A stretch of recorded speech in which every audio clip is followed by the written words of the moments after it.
नमस्कार मित्रों। आज पंडित दत्तात्रेय विष्णु पलुस्कर जी के इस जन्म शताब्दी वर्ष के अवसर पर प्रस्तुत है स्वरों के माध्यम से श्रद्धांजलि।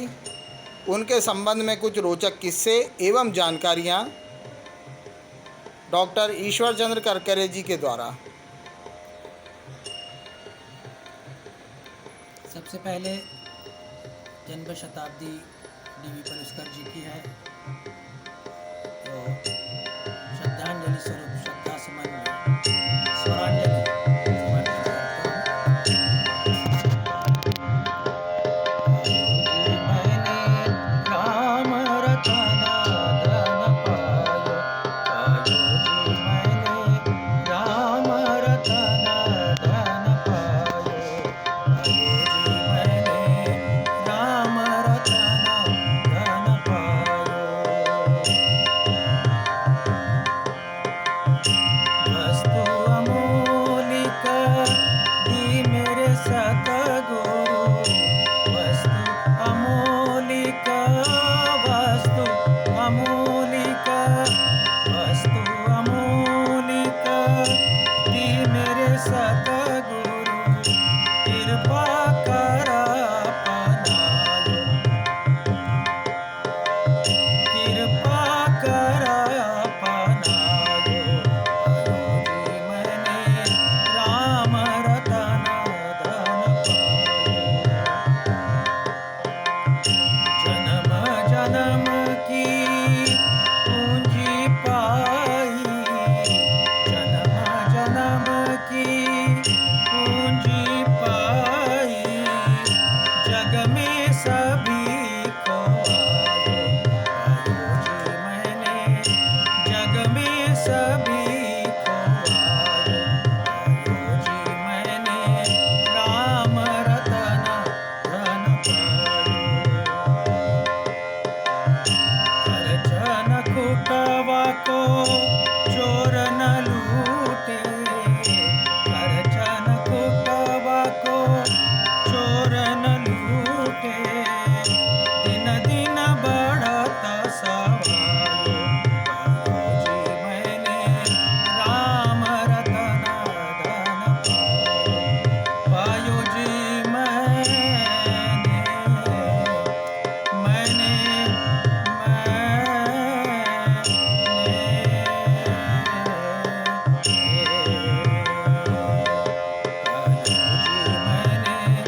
राम रतना धन पायो। सत की नाव, सत की नाव, सत की नाव, केवटिया सतगुरु, सत की नाव, सत की नाव, केवटिया सतगुरु, भवसागर तर आयो, पायो जी मैंने राम रतना धन पायो।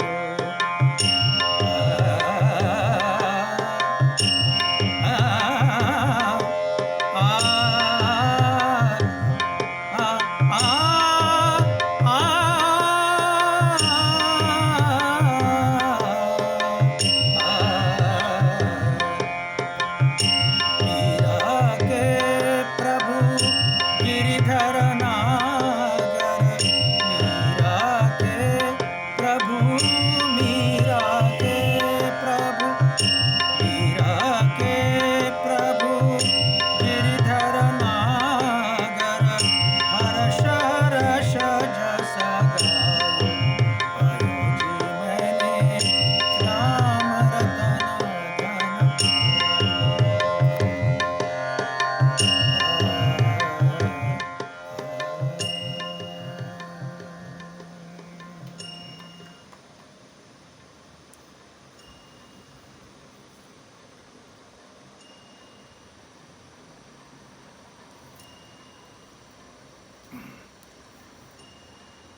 डीवी पलुस्कर जी विष्णु दिगंबर पलुस्कर जी के सुपुत्र थे।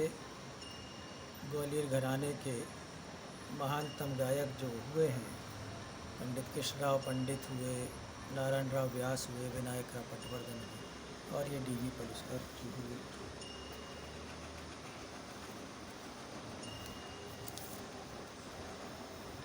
28 मई 1921 को उनका जन्म हुआ। अभी सन 2021 में ये उनका जन्म शताब्दी वर्ष है, जन्म शताब्दी हम मना रहे हैं। तो डीवी पलुस्कर जी नारायण राव व्यास जी से भी सीखे और विनायक पटवर्धन जी से भी सीखे, लेकिन उनका एक निश्चित मत था कि सभी अच्छे गायकों को सुनना चाहिए, सभी घरानों को सुनना चाहिए और अपनी ग्वालियर घराने की विशेषता रखते हुए उसमें कुछ नया जोड़ना चाहिए। और जो बहुत ज़्यादा कठोर नियम है, बहुत ज़्यादा उसके बंधन हैं, वो नहीं मानने चाहिए। तो इस प्रकार से उन्होंने कई उस्तादों को उन्होंने सुना, अब्दुल करीम खां साहब को सुना और अलादिया खां वगैरह वगैरह जो भी बड़े बड़े गायक हुए। तो उसमें वो स्वयं कहते हैं, जिसके लिखित प्रमाण भी हैं, डीवी पलुस्कर जी कहते हैं कि किसी को भी अपने घराने का अहंकार नहीं होना चाहिए, अभिनिवेश नहीं होना चाहिए और ज़ोर ज़बरदस्ती नहीं होना चाहिए। जिसके गले में जो सूट हो रहा है तो वो विद्यार्थी उस प्रकार से कुछ नया करे। तो उन्होंने स्वयं ने एक अपनी थोड़ी सी अलग नई शैली बनाई, जो बहुत कुछ नारायण राव व्यास और विनायक राव पटवर्धन जी से ली थे और उसी को उन्होंने परिमार्जित किया। बहुत इंटरेस्टिंग बात मैं बताऊं कि हम जिस जगह पर बैठे हैं, ये जो स्थान है, रामचंद्र करकरे जी यहाँ रहा करते थे। वो संगीत के बहुत बड़े प्रेमी थे, तो उन्होंने बाल गंधर्व जी को यहाँ बुलाया। कृष्णा पंडित तो हर शनिवार आते थे, गायन होता था। सन 1935 में डीवी पलुस्कर जी आए थे विनायक राव पटवर्धन जी के साथ में हमारे घर पे। पूरे 3 दिन वो रुके थे। ये जो पुस्तक हम देख रहे हैं, ये अंजलि कीर्तने जी बहुत श्रेष्ठ संशोधिका हैं। उन्होंने बहुत अध्ययन किया, डीवी पलुस्कर जी पे पुस्तक भी लिखी, डॉक्यू ड्रामा भी लिखा। तो वो भी यहाँ पूरे 4-5 दिन यहाँ रही थी हमारे घर पे। ये अभी की बात है, एक 7-8 वर्ष पहले की, 2015-16 की बात होगी। यहाँ पर रुकी थी वो हमारे घर पे और मैं उन्हें सब जगह ले गया था। जो ग्वालियर घराने के स्थान है, समाधि है, बड़े बड़े गायकों की समाधि है। तो गान योगी पंडित द वी पलुस्कर उन्होंने लिखा। इसमें वो लिखती हैं कि 1935 में विनायक राव पटवर्धन जी और डीवी पलुस्कर जी यहाँ आए थे। तो रामचंद्र करकरे जी ने ही उन्हें बुलाया था। ये बाद में एक मैं 1952 की घटना बताता हूँ। बैजू बावरा फिल्म बन रही थी, तो नौशाद साहब ने उस्ताद आमिर खान साहब को तो मना लिया कि तानसेन का जो गायन है वो आपको करना है, प्लेबैक। और बैजू बावरा मुझे समझ में नहीं आ रहा कि जो आपको पराजित कर सके, ऐसा कोई गायक है क्या हिंदुस्तान में? उस्ताद आमिर खान साहब को कोई पराजित कर सकता है क्या?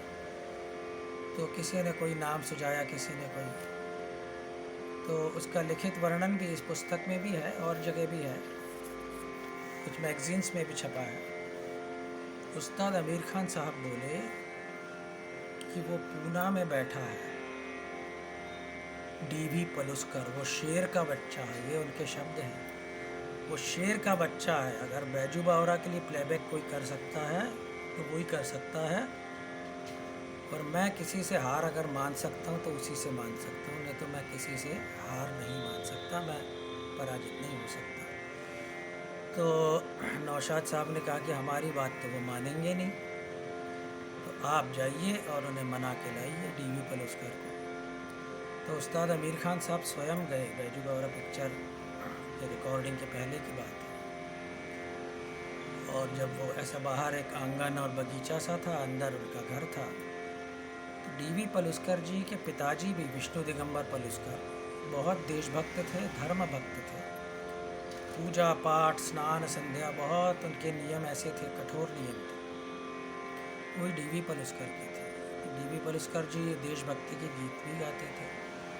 भगवा ध्वज की शान रहे भगवे ध्वज की, इस प्रकार का एक गीत वो अंग्रेज़ों के विरोध में गाया करते थे 1942 में। 1952 की बात है। तो वो उस समय डीवी पलुस्कर पूजा पाठ कर रहे थे, स्नान संध्या। तो किसी बच्चे ने बाहर आके बोला उस्ताद आमिर खान साहब को कि ये जो बेंच लगी हुई है, कृपया आप इस पर बैठ जाइए। और वो तो पूजा पाठ करने के बाद ही बाहर आएंगे, मतलब इशारा ये था कि आप अंदर नहीं बैठ सकते। तो पलुस्कर जी ने पूजा पाठ किया, स्नान संध्या। 1-1.5 घंटे के बाद वो आमिर खान साहब से मिलने आए बड़ी विनम्रता से, और क्षमा भी मांगी कि 1.5 घंटा आपको बैठना पड़ा। लेकिन आमिर खान साहब ने जब बोला कि भैया आपको गाना है, बोले ठीक है, आपकी बात है तो मैं आज्ञा मानता हूँ इसको, नहीं तो मैं फिल्मों में गाता नहीं। तो वो रिकॉर्ड बहुत फेमस हुआ।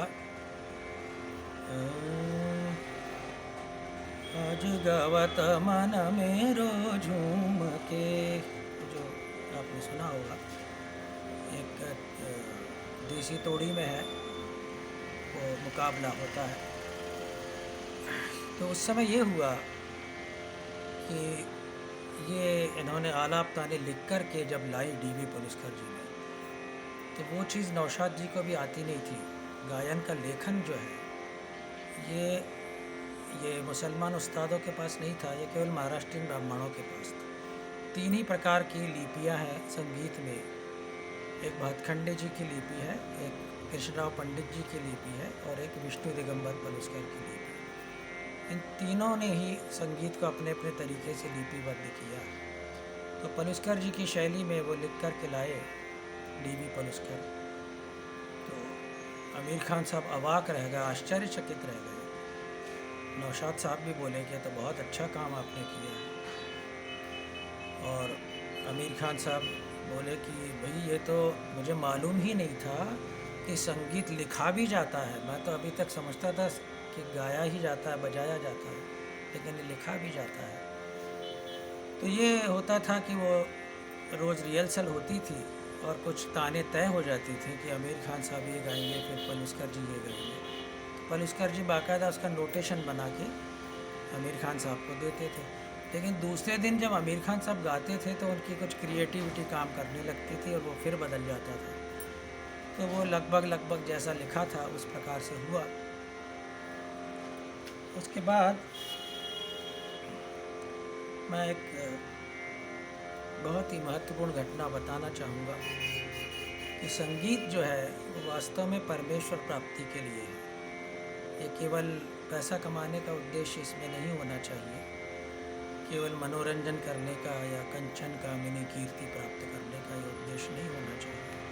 डीवी पलुस्कर भगवान के लिए गाते थे, उनका प्रोफेशन था, कमर्शियल तो थे, लेकिन दत्तात्रेय भगवान की बहुत भक्ति करते थे, पूजा करते थे, स्नान संध्या पाठ बहुत करते। तो अक्टूबर 1955 में वो गिर पर्वत पर गए, गिरी फॉरेस्ट।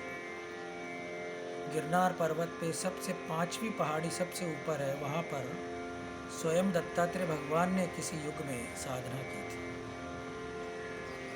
तो इन्होंने भी वहाँ पर गायन प्रस्तुत किया। उन्हें साक्षात दत्तात्रेय भगवान के दर्शन हुए। लेकिन दर्शन शास्त्र ऐसा है कि उसमें योगी भी होना पड़ता है, केवल गायक को वो सहन नहीं हो सकता। उसके लिए लंबी योग साधना भी चाहिए, योगी राज जी जैसे कोई अच्छे गुरु भी चाहिए। तो वो दर्शन हो गया, सहन नहीं हुआ, क्योंकि दत्तात्रेय भगवान का दर्शन हर कोई सहन नहीं कर सकता। तो वहाँ से नीचे उतर के आए, मुंबई में रहते थे, बुखार आ गया उन्हें। तो शायद 103 104 बुखार था। GN जोशी साहब मिलने गए कि बोले वो तो आकाशवाणी रिकॉर्डिंग होना आवश्यक है, तो कर लीजिए। वो बोले मुझे बुखार है। बोले बुखार में ही गा के देख लीजिए। तो इतना अच्छा गाया उन्होंने, क्योंकि वो दत्त भगवान से लौ तो लगी गई थी ना। उनका आखिरी रिकॉर्डिंग है अक्टूबर 1955 का, और 3-4 दिन बाद 26 अक्टूबर 1955 को उनकी डेथ हुई।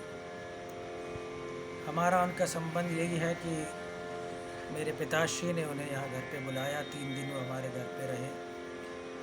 उसके अलावा एक संबंध और है। मेरी माताश्री ने शायद 1950 में 51-52 में 2 वर्ष गायन सीखा था। मेरे शरीर की जब मात्र 4 वर्ष उम्र थी, तो एक हारमोनियम था, और सुबह 4 बजे उठ के मेरी माताजी केवल 4 ही भजन गाती थी। चारों भजन पंडित DV पलुस्कर जी के थे।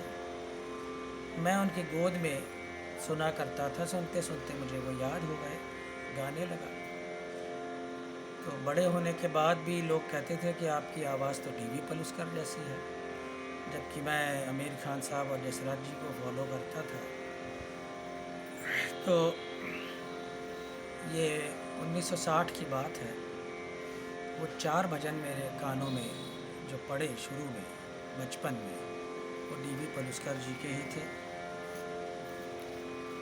बाद में बड़ी मज़ेदार घटना हुई। 1988-89 की बात होगी। मैं उज्जैन से ग्वालियर आ रहा था, और बस में केवल 15 मिनट थे निकलने के लिए। उन दिनों मैं मुंबई भी गया, कोलकाता भी गया DV पलुस्कर जी के कैसेट्स ढूंढने के लिए। कैसेट का युग था, तो कहीं कैसेट उनके उपलब्ध नहीं थे। एक कबाड़ी की दुकान थी, बिल्कुल लोहा लंगड़ वैसे कबाड़ी।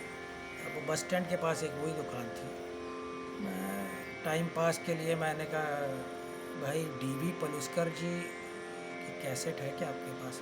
मुझे लगा था वो बोलेगा कौन DV पलुस्कर। बोले हाँ साहब है। मैंने कहा दे दीजिए, मैं ख़रीदना चाहूँगा। तो उस समय ये ओरिजिनल कैसेट ही 30 रुपये की हुआ करती थी। और वो कबाड़ी बोला कि साहब वो, लेकिन मैं महंगी दूंगा। मैंने कहा कितनी भी महंगी दे। तो मन ही मन मैंने सोच लिया कि 100 रुपये तक भी मैं दे दूंगा, 30 रुपये की कैसेट होती है। तो वो ढूंढ ढांड के लाया और कहता साहब 20 रुपये लगेंगे। मैंने खुशी खुशी उसे 20 रुपये दिए। तो ये कुछ कैसेट्स बाद में और भी ख़रीदी हमने। ये कैसेट्स हैं DV पलुस्कर की। और फिर हमारी तीसरी पीढ़ी यानी कि रामचंद्र करकरे जी ने 78 RPM के रिकॉर्ड्स ख़रीदे थे DV पलुस्कर के, नारायण राव व्यास जी वगैरह के। फिर मैंने कैसेट्स ख़रीदी। मेरे सुपुत्र ने फिर DV पलुस्कर जी के लिए CDs,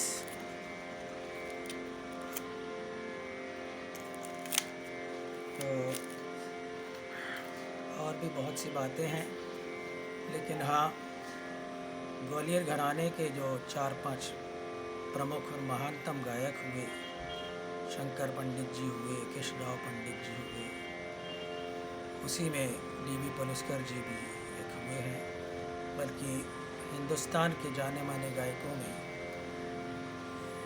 अगर किसी का नाम शुमार है तो DV पलुस्कर उनमें से एक है।